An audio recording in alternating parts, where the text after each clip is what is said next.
It might sound a little cliche, but I think you can tell a whole lot about a video game and the experience it's going to give you by playing just its first level.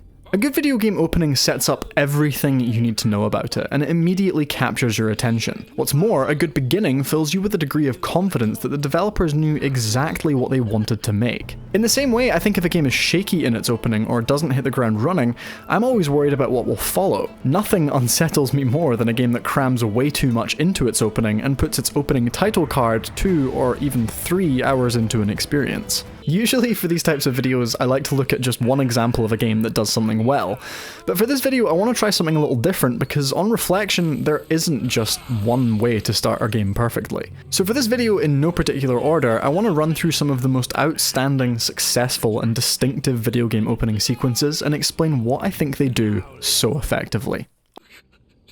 Please don't.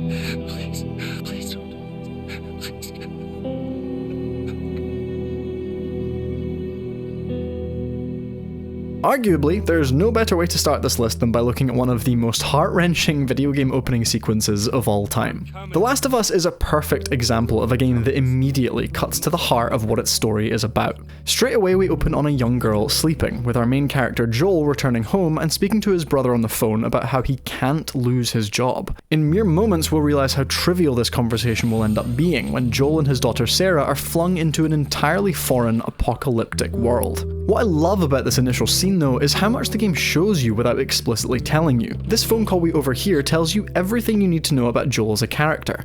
He will do everything he can to take care of and provide for his daughter, even before their world turns upside down. Weirdly, the majority of this opening sequence is delivered without giving control to the player. Most of the time, I would probably condemn that, but with a game like The Last of Us, I think it works exquisitely because of who you're playing as. At first, you control Sarah, and you see the transformation of humanity through her innocent eyes, which beautifully prepares you for the world you're about to inhabit. By giving the player a lack of control here and rendering them powerless to stop what's happening, Naughty Dog fittingly places them in the shoes of the only innocent and truly benevolent character in the entire game. This is also a powerful device because it makes you feel just as jaded as Joel when this purity is so glaringly absent from the rest of the game. It's fairly common knowledge at this point that The Last of Us pulls a lot of inspiration from Cormac McCarthy's novel The Road, and funnily enough, that book opens in a similar way. The Road's first sentence is about a father awakening and reaching out for his son. This opening line elegantly establishes the theme of the story because so much of the narrative is about a father trying to provide parenthood that will outlive him because he knows he can't go on forever. Naughty Dog paid a great tribute to this by playing with perspective.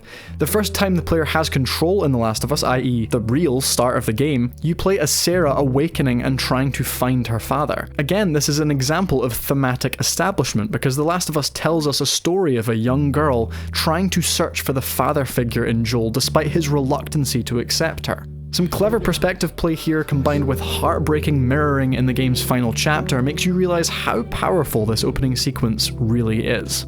Let's see, I don't know anything about you, but 9 times out of 10, folks out here simply got dumped. Huh, is that it? Close? Good night. Good night. Welcome to the job. While The Last of Us gives the player no choice but to witness what's happening on screen, Firewatch does the complete opposite. This game almost immediately highlights to you how important your choices are going to be, and that's what makes its opening so good. Hauntingly played out over a somber soundtrack, this game's backstory is put totally in the hands of the player. As you cut in and out of flash-forward hiking scenes, you get to seamlessly enhance the context of Henry's story by choosing the character history that means the most to you. Firewatch's metagame, if you like, is choosing the way your relationship with Delilah plays out. This prologue tells you the story of your wife and how, at an early age, your marriage was eroded by her Alzheimer's disease. Later in the game, if you want to lean into a romantic connection with Delilah and choose to move Henry on from his past life, you can. Alternatively, if you want to treat her platonically because your version of Henry is still reeling from the guilt of leaving Julia behind, that option is there too. Whatever way you play though, your relationship choices are going to carry more weight because of this prologue. Besides this, I'd say Firewatch does a pretty underrated job of tutorializing here. These simple seeming dialogue trees in the rest of the game may look like a minimal form of interaction to carry you through what is essentially a visual novel, but they supply the experience with moral value, and in this initial portion, they teach you the sort of weight your gameplay choices will have no matter how small they seem. I'm sure Campo Santo's 2016 outing being a pick on this list might seem a little strange, but if that's the case, I challenge you to think of another game that frames its entire experience so effectively with nothing but text on the screen.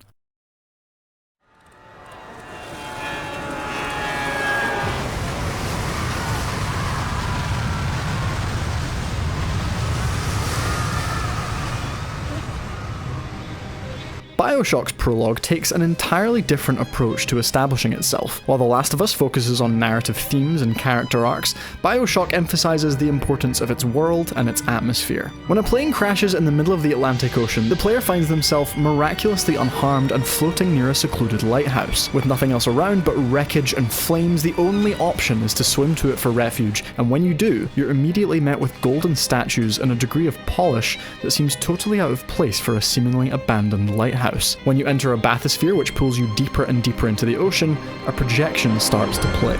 During this haunting monologue, you first lay eyes on the city of Rapture, and this moment continues to give me chills to this day. I think this game instills a sense of foreboding like no other, because from the off, you just get the sense that you're being dragged down to hell.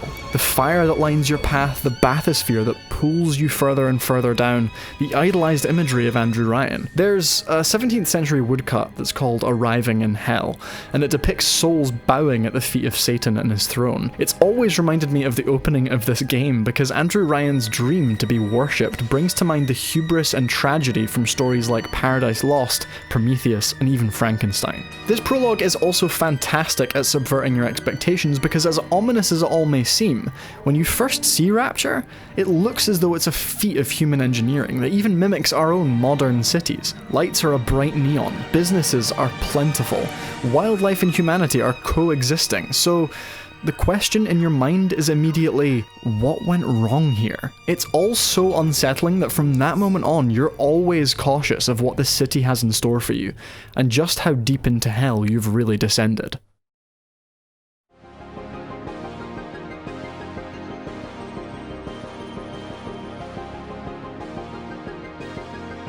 Speaking of subverting your expectations, we have probably the best example of that I can think of in a video game opener. Prey is an Arcane game, so that probably makes us think that there will be loads of player choice, open level design, and lots of enemies to hide from.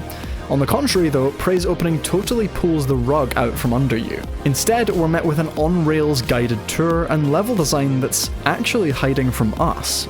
At the start of Prey, you wake up and get a call to tell you it's your first day in a new job. You put on your suit, you take a helicopter ride across the city, and you take a few tests which make sure you feel stupid and unsure of yourself for the rest of your life. Is he? He's hiding behind you. When these tests go wrong, you fall unconscious and wake up back in your bed on the same day as before.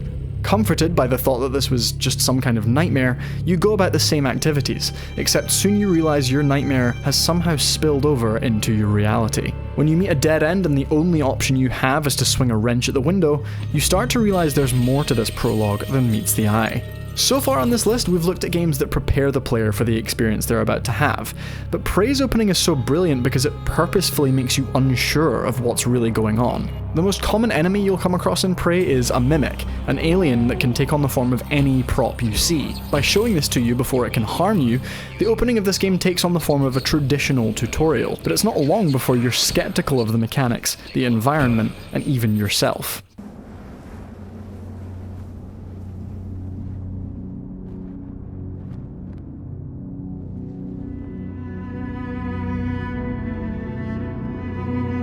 Finally, we come to one of my favourite games of all time, and by far the simplest opening on this list. That game company's journey was so powerful when I first played it because it scaled everything I knew about video games back to the bare minimum. No guns, no enemies, no upgrade trees. In Journey, you can move, you can jump, and you can make small musical chirps.